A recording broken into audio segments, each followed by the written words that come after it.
I'm Ainsley Earhart. I'm Brett Baer. I'm Katie Pavlich, and this is the Fox News Rundown. Thursday, April 27th, 2023. I'm Lisa Brady.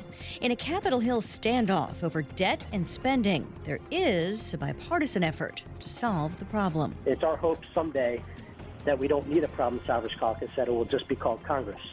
Unfortunately, we're not there at the moment, but that's our long-term goal. I'm Dave Anthony. He's a renowned Fox NFL insider. But Jake Laser also calls himself a mental health warrior, trying to help others fight depression. For years, you guys all saw me on TV as the happy-go-lucky, laughy glaze. I built up this character, but what nobody knew was how much pain I was fighting every day. And I'm Tommy Lahren. I've got the final word on the Fox News Rundown. The United States, some $31 trillion in debt, is up against its borrowing limit, and the House upped the ante last night in the debt limit debate. Yeas are 217, the nays are 215, the bill is passed. A bill that ties raising the debt ceiling to spending cuts, narrowly winning passage after a meeting to address the concerns of some Republican holdouts. The president said, well, I'm not going to talk to him until he offers a plan. Not only did we offer a plan, we passed it. House Speaker Kevin McCarthy says now either President Biden negotiates or House Republicans are the only ones who've acted to raise the debt limit. I noticed they quote Reagan and they quote Reagan all the time and they quote Trump. Both of which said, I'm paraphrasing, it would be an absolute crime to not extend the debt limit. President Biden telling reporters before yesterday's vote he's happy to meet with Speaker McCarthy, but not on whether the debt limit will be raised, calling that non-negotiable. New York Republican Congresswoman Nicole Maliotakis telling Fox News, look, if he didn't want to negotiate with us, they should have passed the debt limit in December when they passed that other massive, reckless bill. Now Republicans are here, and I could tell you one thing, that we are not going to allow Biden's reckless spending to continue. We have put our foot down on here. A few Republicans don't think the spending cuts go far enough. The White House has slammed the House bill as a ransom note, holding the economy hostage and accusing Republicans of trying to slash programs they've pledged to support. Senate Majority Leader Chuck Schumer calls it the Default on America plan. Either the U.S. defaults on national debt for the first time in American history, or MAGA Republicans get their way and America defaults on everything else. Schumer says it's dead on arrival in the Senate, but McCarthy says a so-called clean debt limit bill without cuts won't pass the House. So the clock keeps ticking. We have 64 members, 32 Democrats, 32 Republicans. Pennsylvania Republican Congressman Brian Fitzpatrick is co-chair of the Problem Solvers Caucus. What we believe in are two-party solutions. We don't think that any one party has a monopoly on good ideas or good people, and we try to function in government the same way we do in our personal relationships, that you come to the center and build consensus. And this is no exception. We, much like we do with infrastructure, we've developed a framework for lifting or what we would consider temporarily suspending the debt ceiling.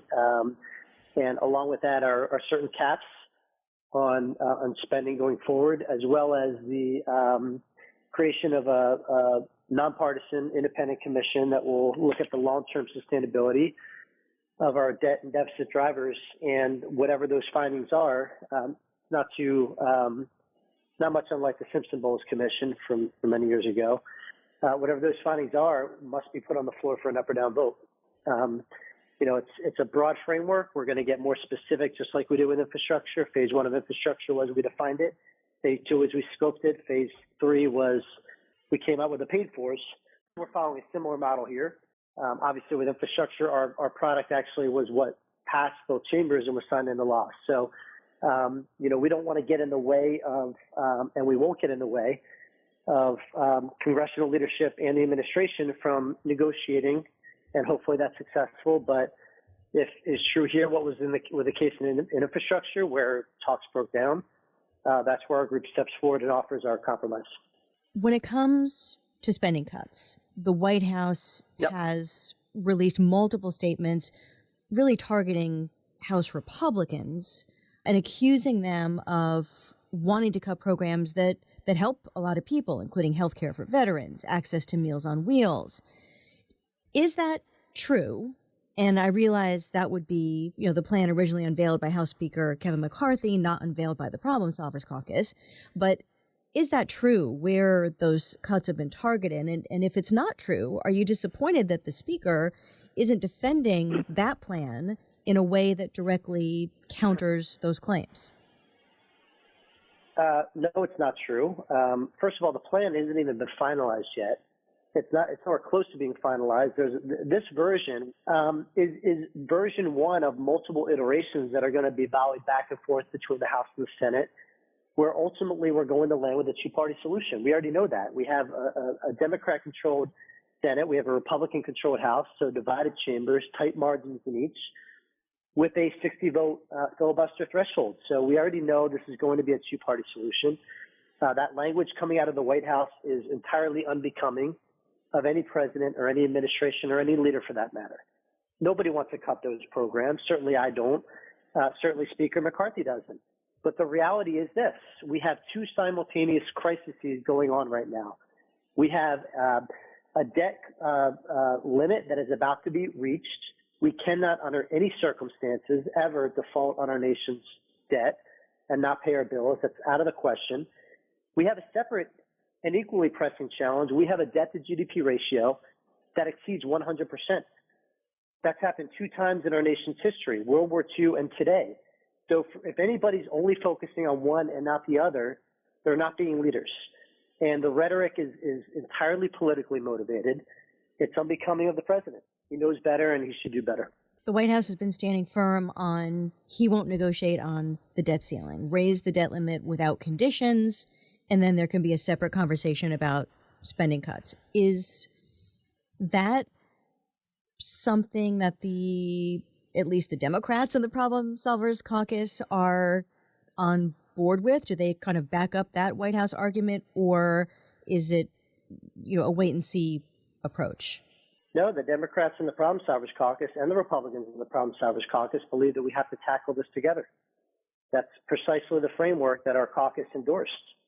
64 members, 32 Democrats, 32 Republicans, endorsed a temporary suspension of the debt ceiling to coincide with certain guardrails going up around spending and an independent commission to study the long-term sustainability of our debt and deficit with a required up or down vote on the floor. Those are Democrats and Republicans in the House that believe that we need to tackle both problems, not one. So if the administration is claiming otherwise, obviously our vote was what it was. We voted as a group, and that's what our position is.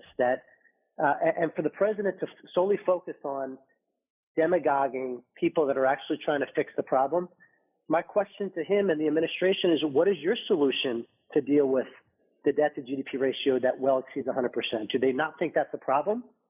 If they don't, that's a problem in and of itself. If they do think it's a problem, what is their plan to address it? They have not spoken to that. All they're doing is demagoguing people that are actually trying to fix the problem. This is a tough circumstance. Nobody wants to be in this circumstance. But just like a family that's got to make tough decisions on budgeting, our nation needs to do that as well. And it's becoming of leaders to step up, to not engage in the harmful rhetoric and the divisive rhetoric. Leaders need to build bridges. Leaders should not be driving wedges, ever. And that's what we need across the board right now. By the way, our Problem Solvers Caucus, you won't hear us attacking each other. We have members from both parties, 1-to-1 ratio in our group. We don't attack each other because we know leaders don't do that. Do you get a lot of feedback from the public, from constituents on both sides of the aisle about that? Is that a position with toning down the rhetoric that's resonating with the American people? It sure is.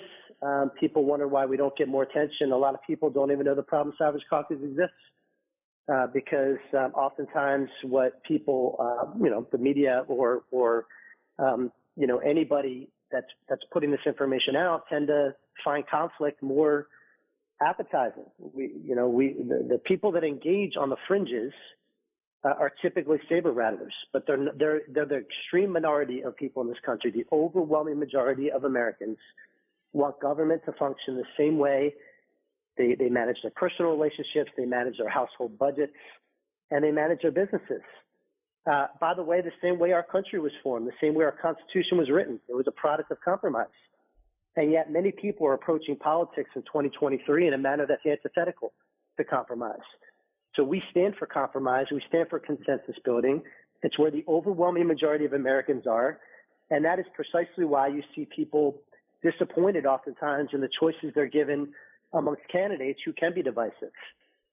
They want bridge builders. My favorite president was Ronald Reagan. He won 49 out of 50 states. When do you think you'll ever see that again? He was a bridge builder. He was inclusive, he was aspirational, and he appealed to the better angels of people's nature. That's what leaders do, and that's what times require right now. What about your message resonating with other lawmakers? Is there a chance for your caucus, your bipartisan caucus, to expand? Well, part of the challenge that we face is we have structural problems in the way, in much of our electoral system, in that, many states have closed primaries. We're in hyper-partisan times now. Many people are engaging in this rhetoric and engaging in extreme voting patterns because they're concerned about their primary, and that's a problem. If a lawmaker is more concerned about keeping their job than they are about doing the right thing, the system breaks down. And that's what we're trying to get past. Our caucus stands for something very different. We believe in term limits. We believe in campaign finance reform. We believe in gerrymandering reform. We believe in structural changes to the system that will return Congress to a citizen legislature. There are 435 members of the House. There are 64 members of the Problem Solvers Caucus. So do the math. It's our hope someday that we don't need a Problem Solvers Caucus, that it will just be called Congress. Unfortunately, we're not there at the moment, but that's our long-term goal. Pennsylvania Republican Congressman Brian Fitzpatrick, co-chair of the Problem Solvers Caucus. Thank you so much for your time. You bet. Thank you.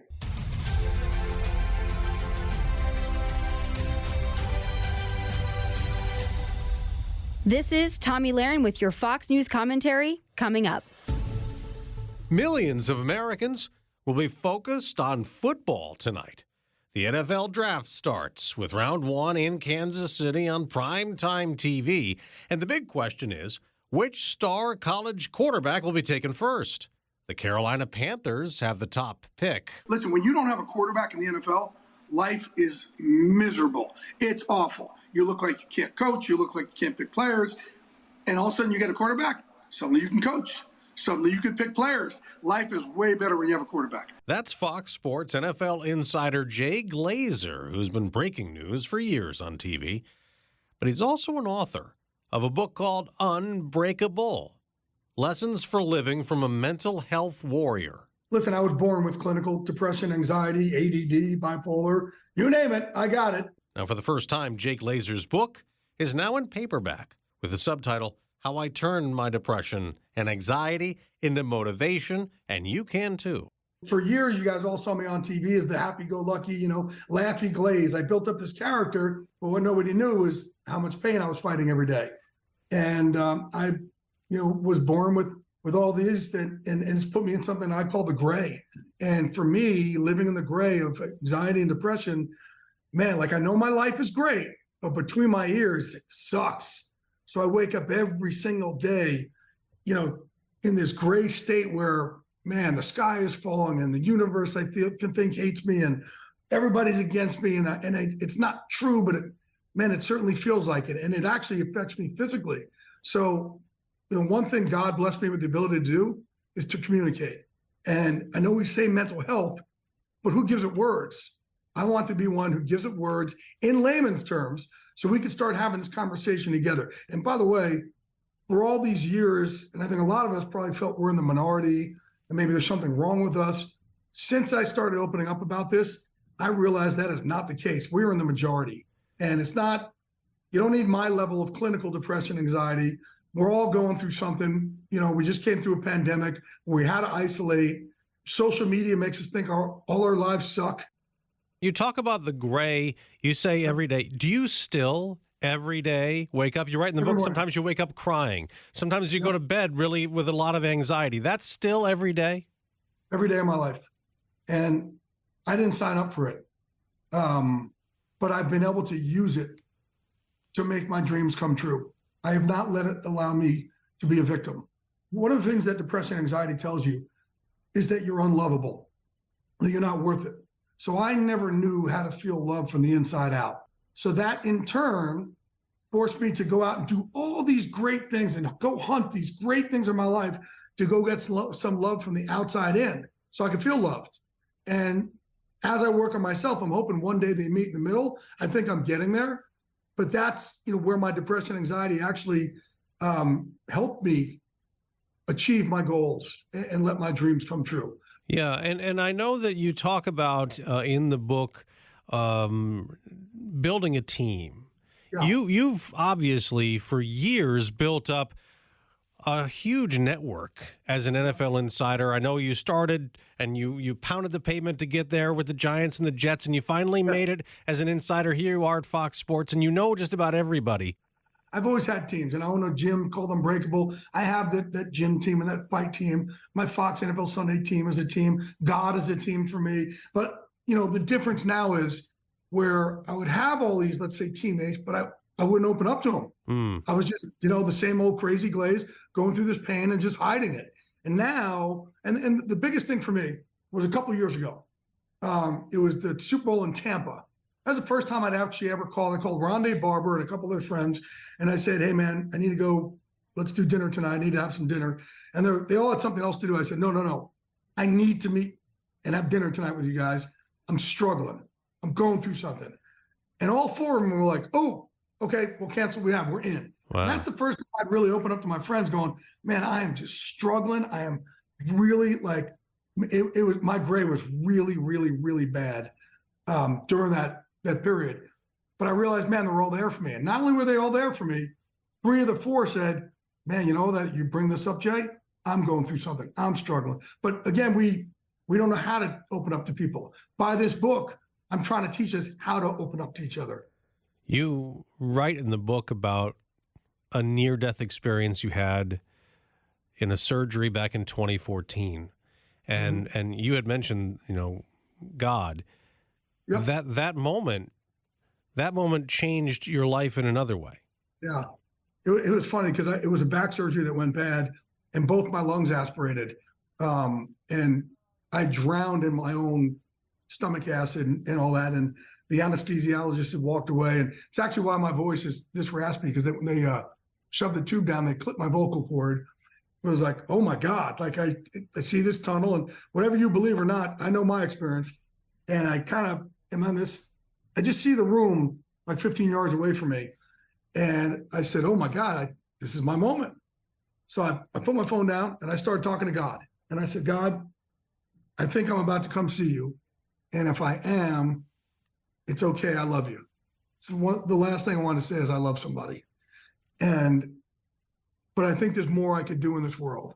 And if you could step in on this one, I promise you I'll do more. And as I said that, my oxygen went from 60s to boom, 94. And to this day, they have no idea how I recovered. They said I was the worst case of double aspiration that they'd ever seen of somebody who survived. Wow. And this work I'm now doing with mental health, this is my way of keeping my promise to God. Well, you also created an organization that you have, and you're the founder of MVP, Merging Vets and Players. That came out of that too, right?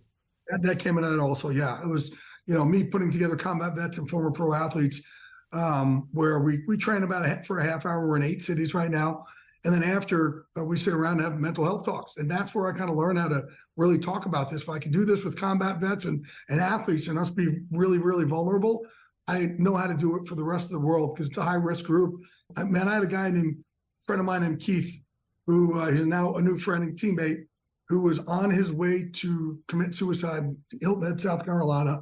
Said he was going down on a 3-day trip and he was going to do it on the 3rd day. Said he stopped off at a Target to get some supplies, got my book. He said, started reading it day 2, finished it morning of day 3, the day that he was going to take his own life, and said, finished that book, packed up, went home. Wow. No longer for me to do this. And since he has gone out and bought 40 copies of the book and printed up notes with them with his phone number on it saying, hey, my name's Keith. This book saved my life. I hope it could change yours too. Here's my phone number.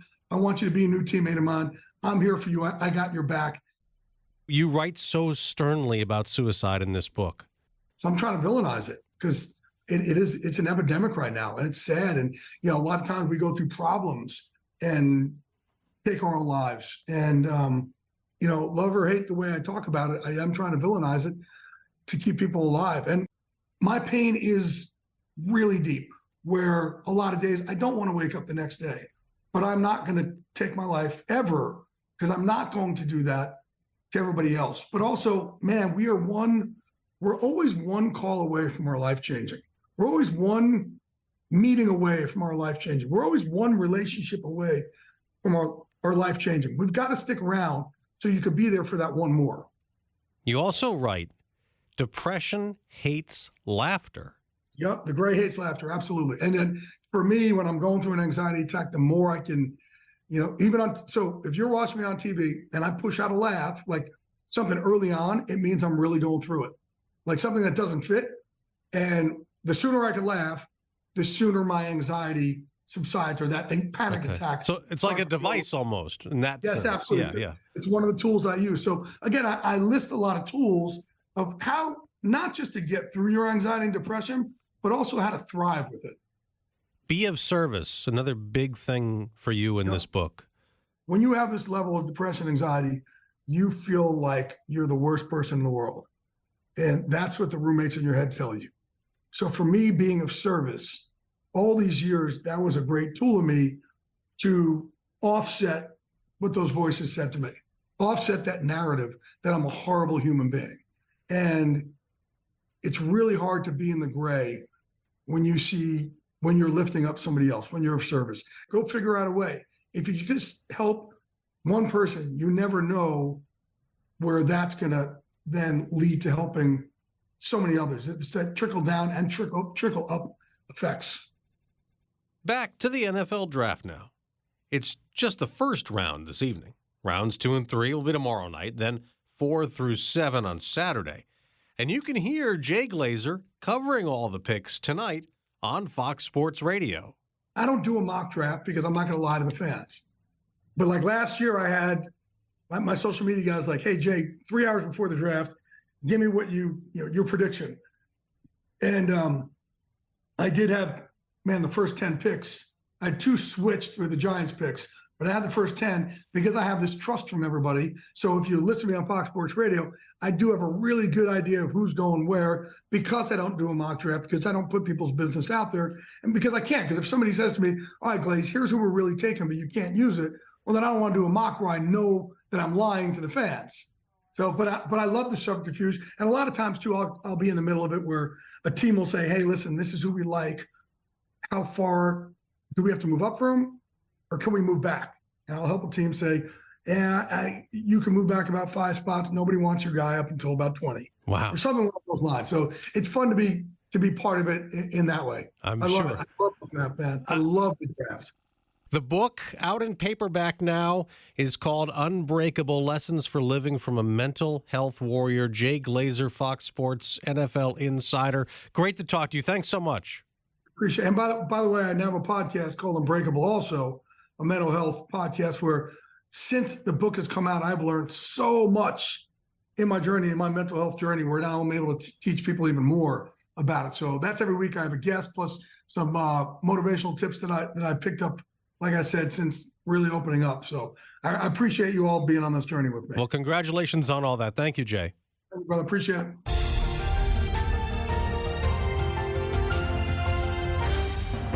Meet the American who created Air Jordan sneakers, the world's most famous shoe.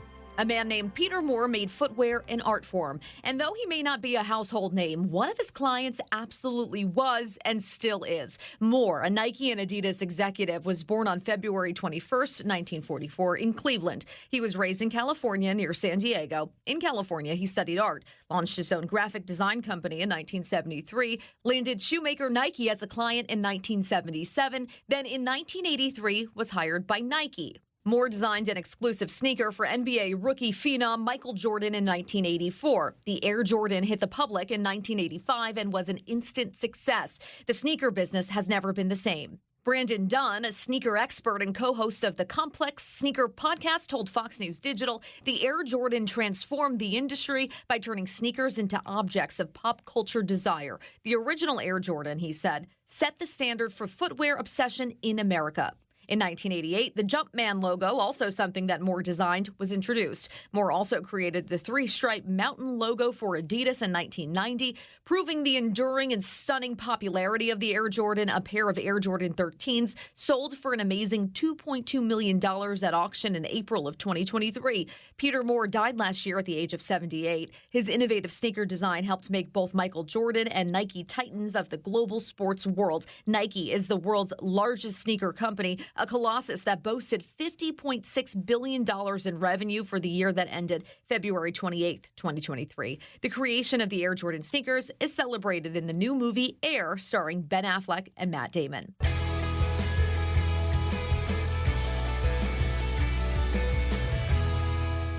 Pull up a chair and join me, Rachel Campos Duffy, and me, former U.S. Congressman Sean Duffy, as we share our perspective on the discussions happening at kitchen tables across America. Download From the Kitchen Table, The Duffys, at foxnewspodcasts.com or wherever you download podcasts.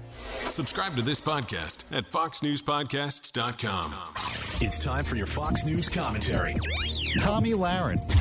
What's on your mind? The fentanyl crisis in this country is responsible for over 100,000 deaths and counting. If you've been on the streets of any major Democrat-run city, you'll see it firsthand. Things are so bad in San Francisco, Governor Newsom has deployed both the National Guard and the California Highway Patrol to help curb the drug trafficking. But wait, Newsom is also the same man who refuses to deploy the National Guard to the southern border of his state to prevent this deadly drug from coming into our nation and his state in the first place. Newsflash, Gavin, you can deploy all the forces you want. In lawless California, it's not going to make a dang bit of difference. Folks, this man may very well run for president in 2024, even though his own state is in literal shambles. My word of advice to all that haven't had the misfortune of living under his rule: do not California or America. I'm Tommy Lahren, and you can watch my show, Tommy Lahren is Fearless, at Outkick.com. You've been listening to the Fox News Rundown. And now, stay up to date by subscribing to this podcast at foxnewspodcasts.com. Listen ad-free on Fox News Podcasts Plus on Apple Podcasts. And Prime members can listen to the show ad-free on Amazon Music. And for up-to-the-minute news, go to foxnews.com. Listen to the all-new Bret Baier podcast featuring Common Ground, in-depth talks with lawmakers from opposite sides of the aisle, along with all your Bret Baier favorites like his all-star panel and much more. Available now at foxnewspodcasts.com or wherever you get your podcasts.